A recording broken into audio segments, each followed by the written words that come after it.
عیسائیوں میں Thomas Aquinas اور مسلمانوں میں غزالی اور رازی مشہور متکلمین گزرے ہیں۔ ان تمام لوگوں کی تحریریں سائنسی حقائق کو اپنے اپنے مذاہب سے کمپیٹیبل ثابت کرتی نظر آتی ہیں اپنے اپنے دور میں۔ مگر ہم سب سوال یہ ہے کہ اگر یہ تمام مذاہب سائنسی طور پر درست ہیں تو کس طرح ایک سے زیادہ مذاہب برحق ہو سکتے ہیں؟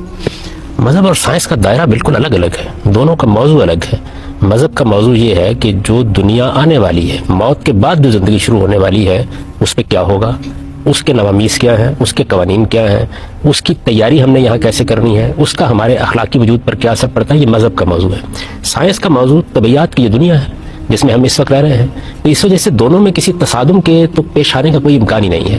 در حقیقت مذہب کی تعبیرات کی جاتی رہی ہیں، مذہب کی بنیاد پر ایک علم کلام وجود میں آتا رہا ہے، مذہب کی بنیاد پر کلیسا نے کچھ نظریات قائم کیے، ان میں اور سائنسی تصورات میں تصادم ہوا، اس کو بدقسمتی سے مذہب اور سائنس کا تصادم سمجھ لیا گیا۔ دراحال ہے کہ دونوں کا موضوع بالکل الگ ہے۔ آپ قرآن مجید کو پڑھیے تو آپ پر یہ بات بالکل واضح ہو جائے گی کہ وہ اصل میں انذار قیامت کی کتاب ہے۔ وہ خبردار کر رہی ہے کہ موت کے بعد ایک ایسا دن آنے والا ہے جس میں تم سب کو اپنے پروردگار کے حضور میں کھڑا ہونا ہے، اور وہاں تمہاری جواب دہی اس اصول پر ہونی ہے کہ تم نے اپنے علم کو کتنا پاکیزہ بنایا، تم نے اپنے اخلاق کو کتنا سائنس اور مذہب کا موضوع مختلف ہے، تو پھر کیا اہل مذہب کو سائنسی معاملات میں مداخلت کرنی چاہیے؟ میرے نزدیک تو کبھی نہیں کرنی چاہیے۔ دیکھیے بات یہ ہے کہ یہ ایسے ہی ہے کہ ایک ڈاکٹر اگر طبی معاملات میں تحقیق کر رہا ہے اور اپنی تحقیق کے نتائج بیان کر رہا ہے، اور ایک انجینئر آپ کو یہ بتا رہا ہے کہ آپ تاج محل کی تعمیر کیسے کریں، تو ان دونوں کا موضوع بالکل الگ الگ ہے۔ ہاں ایسا کبھی کبھی ہوتا ہے کہ سائنس کوئی ایسی بات کہہ دیتی ہے جو بظاہر مذہبی تصورات پر اثر انداز ہو رہی ہوتی ہے، تو وہاں کچھ کلامی مباحث وجود میں آ جاتے ہیں۔ بالکل اسی طریقے سے آپ قرآن کا مثلا مطالعہ کریں تو قرآن مجید توحید پر دلائل دے رہا ہے، قیامت پر دلائل دے رہا ہے، آپ کو کائنات میں اللہ تعالیٰ کی آیات کی طرف متوجہ کر رہا ہے۔ اس میں بعض اوقات بعض ایسے بیانات سامنے آ جاتے ہیں جو اس کا اصل موضوع نہیں ہوتے،